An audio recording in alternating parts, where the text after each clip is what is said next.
Ibu bapak saudara-saudari yang kasih Tuhan, bercerita adalah kegiatan yang manusia biasa lakukan sehari-hari. Ketika bercerita, kita menceritakan banyak hal. Kita menceritakan tentang suasana hati kita, kabar kita, tentang kesehatan, tentang pekerjaan yang kita jalani, tentang saat ini sepinya Jakarta karena liburan. Kita juga bercerita dengan orang-orang lain tentang hal-hal yang kita lihat atau kita tonton. Kita bercerita tentang drama Korea. Ada ibu bapak yang senang nonton drakor di sini. Nonton drakor tuh gak seru kalau cuma nonton sendirian lalu disimpan ceritanya kan. Akan tambah seru kalau kita punya teman bercerita. Kita juga bercerita dengan orang lain mengenai berita politik yang kita ketahui, tentang bagaimana peristiwa silaturahmi kemarin, seputaran peristiwa pencalonan capres yang baru diumumkan oleh salah satu partai. Itu jadi bahan cerita tuh. Udah update ibu bapak tentang capres-capresan kita. Kita bercerita tentang banyak hal. Kita bercerita tentang kejadian yang dulu pernah kita alami, tentang apa yang saat ini sedang kita hadapi, maupun juga kita bercerita kepada orang-orang lain tentang rencana-rencana kita di masa depan, tentang kemungkinan yang akan ada. Dan dalam bercerita, tujuan dari cerita itu juga bermacam-macam. Kita bercerita kepada orang lain supaya perasaan kita lega, plong. Punya masalah kita ceritain, hati bisa plong. Kita bercerita kepada orang lain untuk meyakinkan orang lain. Kita bercerita untuk berbagi informasi mengenai apa yang sedang terjadi. Dan tempat bercerita pun juga bermacam-macam. Di mana-mana kita bisa bercerita. Datang ke gereja, gitu ya, kebaktian belum mulai, kita ketemu dengan orang yang kita kenal, lalu kemudian kita saling bertanya kabar. Gimana kabarnya? Oh baik. Lalu cerita lagi, sepi banget di Jakarta, lancar nih jalan, gitu dan sebagainya. Ada juga mungkin di antara kita yang cerita, iya nih kemarin puas makan ketupat. Ada ibu bapak yang dapat. Kita bercerita tentang banyak hal, bukan kepada orang-orang lain. Kita bercerita di gereja, kita bercerita di rumah, kita cerita dengan orang-orang di rumah kita bercerita di kantor. Bahkan kita kadang juga bercerita dengan orang-orang yang tidak kenal. Misalkan sama-sama duduk di angkot, tapi tiba-tiba kemudian kita bisa ngobrol sama orang yang kita baru ketemu di angkot, dan ceritanya juga bisa macam-macam. Dan demikianlah ibu bapak, saudara-saudari, bahwa manusia itu memang adalah makhluk penyuka cerita. Ada istilahnya. Istilahnya adalah homo fabulans. Homo manusia fabulans, cerita, begitu ya. Manusia itu adalah homo fabulans. Manusia adalah makhluk penyuka cerita. Baik bercerita, menyampaikan cerita maupun mendengar cerita. Karena itu menurut saya industri bioskop maupun industri film-film laku keras kan ya pada saat ini. Bahwa ada banyak orang yang senang memang menonton cerita. Baik itu cerita komedi yang lucu-lucu, cerita-cerita drama, romantisan, sampai cerita-cerita horor. Karena lagi rada liburan gitu ya, kegiatan gereja agak sedikit sepi. Kemarin ini saya pikir mau nonton ngeliat daftar film di bioskop, rata-rata film hantu semua gitu ya. Filmnya serem-serem, udah lihat posternya juga gelap-gelap gitu ya, ada hantu-hantunya gitu. Ini jarang banget sekarang film-film yang ceritanya apa ya, komedi-komedi kayak gitu ya, romantisan kayak aksi-aksi. Banyaknya tuh mayoritas ceritanya hantu-hantuan. Entah kenapa orang juga senang cerita hantu. Saya sih nggak demen ibu bapak. Kayaknya gimana gitu ya nonton cerita hantu. Nah ibu bapak saudara-saudari, bicara tentang cerita, maka di dalam Alkitab cerita juga memiliki peran yang penting. Bahkan Alkitab penuh dengan banyak cerita. Cerita tokoh-tokoh Alkitab yang menggugah kita, menginspirasi kita, menguatkan kita. Cerita bahkan tentang banyak perkara, cerita tentang perumpamaan dan mukjizat yang Tuhan sampaikan. Salah satu cerita yang ada di dalam Alkitab adalah tentang perjalanan ke Emmaus dalam bacaan Injil kita. kita pada hari ini. Di dalam perjalanan ke Emmaus, perjalanan itu sendiri penuh dengan cerita. Tokoh ceritanya ada berapa ibu bapak, saudara-saudari dalam perjalanan ke Emmaus? Ada berapa orang? 3 orang. 3 orang, 2 murid dan bersama dengan Tuhan Yesus. Tokohnya sedikit, tetapi perjalanan itu penuh dengan banyak cerita. Bahkan ada banyak perubahan yang terjadi sepanjang cerita itu disampaikan. Mari kita lihat dan amati apa yang terjadi di dalam cerita perjalanan ke Emmaus. Alkitab mengatakan, ibu bapak, saudara-saudari, bahwa pada hari itu juga, yaitu pada hari peristiwa ketika Maria dan Simon Petrus serta Yohanes melihat bahwa kubur telah kosong, pada hari kebangkitan ada 2 orang murid Yesus pergi ke Emmaus. Dan di dalam perjalanan ke Emmaus itu 7 mil, kalau dikilometerin itu sekitar 11 km. Kalau 11 km itu kira-kira mana ya? Dari GKI Mangga Besar kemana ya? Kayaknya ke Kelapa Gading tuh sekitar 13 kilo kalau nggak salah ya. 13 kiloan, jadi kira-kira dari sini Kelapa Gading. Atau sini kemana ya? Mungkin ke Sudirman gitu ya, lebih kali ya. Oke lah, 11 km kalau ditempuh dengan jalan kaki kira-kira mungkin sekitar 4-5 jam.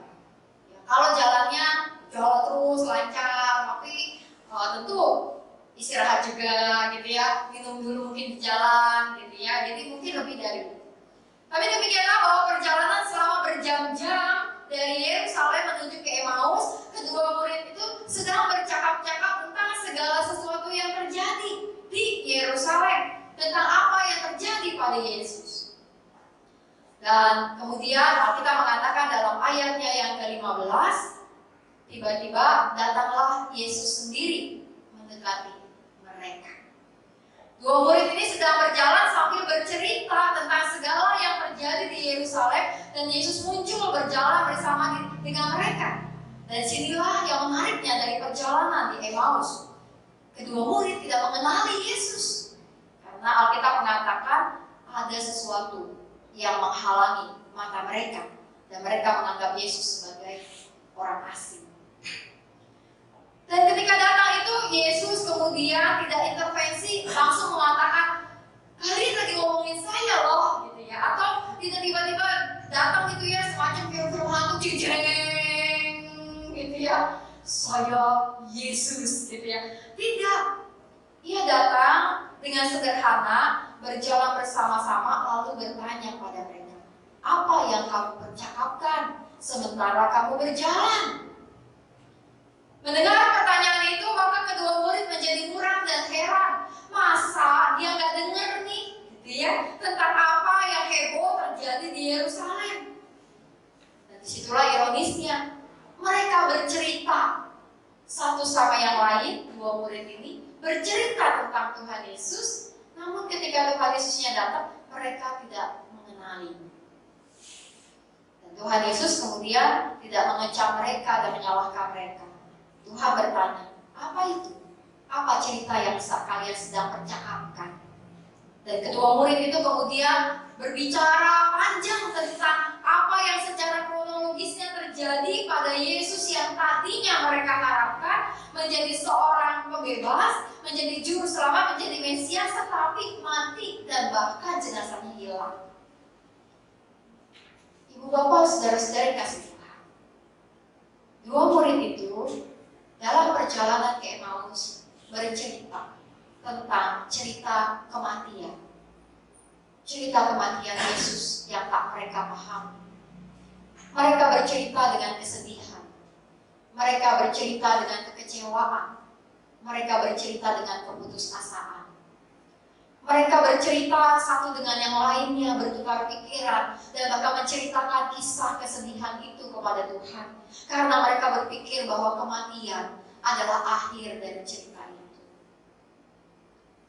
Dan mendengar cerita dari keduanya, Tuhan Yesus tidak memotong cerita mereka. Tuhan Yesus tidak mengatakan cukup. Tuhan Yesus tidak mengatakan salah kalian. Tapi Alkitab mengatakan dan menceritakan bahwa Tuhan terus mendengarkan cerita mereka sampai akhir.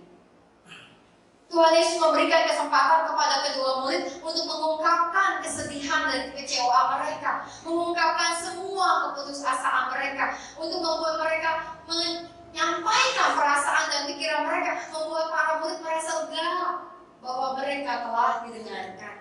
Dan itu yang Tuhan lakukan. Sampai kemudian ketika mereka telah selesai bercerita tentang kematian, barulah Tuhan Yesus bercerita tentang kehidupan. Tuhan Yesus menceritakan tentang apa yang memang menjadi sebuah rencana panjang dari Allah mengenai keselamatan. Tentang bagaimana semua hal yang terjadi sekalipun penderitaan dan kematian itu dialami oleh Yesus, tetapi semua telah dinubuatkan. Tentang bagaimana bahwa kematian itu bukan akhir karena ada kemudian kehidupan. Dan saat itu memang kedua murid belum mengenali bahwa itu Yesus. Baru nanti ketika makan bersama mereka kenal. Tapi setidaknya ketika Tuhan bercerita mengenai kehidupan, Alkitab mengatakan bahwa hati mereka berkobar-kobar. Hati mereka penuh semangat dan harapan. Ibu bapak, saudara-saudari kasih Tuhan, dalam perjalanan ke Emmaus, cerita kematian yang dipahami, dimengerti, dan didengar oleh para murid, dan bahkan diceritakan ulang, telah diubah oleh Tuhan menjadi cerita kehidupan. Bahwa kematian bukanlah akhir dari segala sesuatunya, karena ada kehidupan sebagai rencana Allah yang sedang Allah kerjakan. Dan di dalam proses itu, kita mau belajar juga menghayati bahwa di dalam cerita kehidupan kita, ibu bapak, saudara-saudari, dalam cerita keseharian kita, dalam pengalaman kita, iya, ada kalanya cerita kehidupan kita juga penuh dengan keputusasaan.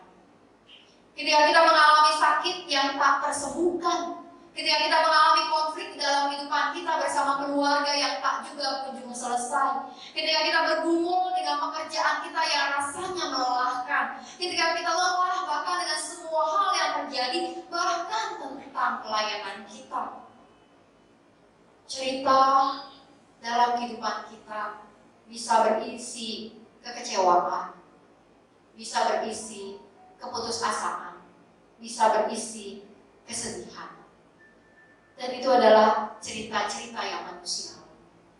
Tak ada seorang pun dari antara kita yang bisa luput dari cerita-cerita kesedihan tentang diri kita. Tak seorang pun dari kita yang kebal dari cerita-cerita yang menyakitkan bagi kita, baik yang kita alami, keluarga kita alami, atau orang lain lakukan kepada kita. Ada banyak cerita hidup yang membuat kita terluka, sedih, dan bahkan kecewa. Namun juga bersama dengan sebuah peristiwa perjalanan ke Emmaus, kita mau menghayati bahwa setiap cerita-cerita yang menyedihkan, menyakitkan, cerita-cerita yang membuat kita putus asa dan kecewa dalam hidup kita ini bukanlah akhir. Karena ketika Tuhan ada, maka Dia mau mendengar cerita kita, memberikan kita kelegaan. Bahkan Tuhan sanggup mengubah cerita kematian, kesedihan, luka, kekecewaan kita menjadi cerita hidup yang penuh dengan pengharapan, semangat, dan hati yang berkobar-kobar. Pada akhirnya, ketika dua murid itu kembali ke Yerusalem, mereka menjadi orang-orang yang bahkan sanggup bercerita kepada murid-murid yang lain bahwa mereka bertemu dengan Yesus yang bangkit. Mereka segera bangun, kembali ke Yerusalem, kata Alkitab, dan mendapati ke-11 murid dan berkata, sesungguhnya Tuhan telah bangkit. Perjalanan ke Emmaus kemudian pada akhirnya mengubah para murid, tak langsung tapi perlahan, bahwa satu demi satu bukti kebangkitan Tuhan menguatkan para murid, sampai akhirnya kita tahu dan kenal siapa Petrus, seorang murid yang sanggup berkhotbah di hadapan banyak orang. Bahkan Kisah Para Rasul mengatakan dia membuat 3.000 orang bertobat dengan cerita yang ia sampaikan. Setelah Petrus meyakini peristiwa kebangkitan yang terjadi. Ibu bapak, saudara-saudari yang dikasihi Tuhan, cerita hidup seperti apa yang sedang kita alami saat ini? Cerita yang menyedihkan, melukai, menimbulkan kecewaan, cerita yang membuat kita putus asa. Apakah pengalaman-pengalaman hidup kita pada saat ini membuat kita jadi orang-orang yang kecil hati, membuat kita jadi orang-orang yang sepertinya tak sanggup melihat masa depan yang baik, seolah-olah segala sesuatunya berhenti dan segala sesuatunya tak membuat kita memiliki semangat? Jika itu yang kita sedang alami saat ini, cerita-cerita yang menyedihkan, pengalaman-pengalaman yang melukai dan menakutkan kita, pengalaman yang membuat kita putus asa, maka mari kita menghayati kembali bersama dengan sebuah perayaan Paskah yang berlalu dan kita masih punya warna liturgis putih sebagai perayaan masa-masa Paskah. Kita diingatkan, kita punya Tuhan yang ada, hadir, berjalan bersama kita. Tuhan yang tahu semua cerita kita, Tuhan yang tahu semua ketakutan kita, Tuhan yang tahu semua kekecewaan kita, Tuhan yang tahu semua rasa sakit kita, Tuhan yang mau mendengar kita bercerita, menemani kita berjalan, bahkan bersama dengan waktu yang berjalan, perlahan demi perlahan, langkah demi langkah, Tuhan menyingkapkan kepada kita bahwa selalu ada harapan bersama Tuhan ketika kita tak berhenti, namun terus melangkah dalam kehidupan kita. Paskah baru berlalu, namun berita kebangkitannya terus ada bersama dengan kita, dan terus kiranya menguatkan kita, membuat kita jadi orang-orang yang terus dikuatkan tentang kehidupan yang merupakan cerita yang Tuhan mau sampaikan kepada kita. Dan jika kita pada saat ini berpikir, oh saya adalah orang-orang yang punya pengalaman-pengalaman hidup yang baik, saya adalah orang yang punya banyak cerita-cerita yang mengagumkan tentang Tuhan, tentang semua hal yang membanggakan dari keluarga saya punya banyak cerita-cerita tentang keberhasilan saya punya banyak cerita tentang mukjizat yang Tuhan menyatakan kepada kita. Bersyukurlah untuk semua pengalaman itu, untuk semua cerita hidup yang kita punya. Dan mari jadikan cerita-cerita itu menjadi kekuatan bagi orang-orang lain. Karena ketika kita dikuatkan oleh Tuhan, maka di situ terdapat kekuatan yang Tuhan titipkan untuk orang-orang lain. Ada banyak orang yang juga mungkin di sekitar kita sedang lemah, putus asa, terluka. Hadirlah di sana, dengarkan cerita mereka, dan sampaikan kepada mereka bahwa Tuhan bersama mereka, menemani mereka melangkah, melewati segala sesuatunya, bahkan sekalipun harapan itu belum ada. Temanilah mereka, berjalanlah bersama mereka, doakanlah mereka, sehingga mereka pun melihat bahwa ada cerita hidup yang membuat hati mereka berkobar-kobar karena Tuhan menemani mereka. Ada seorang blogger, ibu bapak saudara-saudari, blogger Kristen, dia bernama Rachel L. Evans. Dalam salah satu tulisan renungannya, Rachel Evans ini mengatakan, gereja bukanlah sekelompok orang yang berkumpul karena percaya pada hal yang sama, tapi gereja adalah sekelompok orang yang berkumpul karena mereka ditangkap oleh cerita hidup yang sama, yaitu cerita tentang Kristus sebagai pusatnya. Berceritalah kepada banyak orang dalam hidup kita. Cerita yang menyakitkan, yang mengecewakan, cerita tentang semua perasaan dan pikiran kita. Namun tempatkanlah Tuhan di dalam cerita kita, dan bahkan berceritalah tentang cerita-cerita yang mengagumkan, yang menguatkan, yang memberi semangat kepada orang-orang lain. Tuhan terus membuat cerita-cerita yang ajaib bagi kita. Jadikanlah hidup kita sebagai orang yang bertutur, bercerita tentang keajaiban Tuhan kepada banyak orang. Tuhan menolong kita.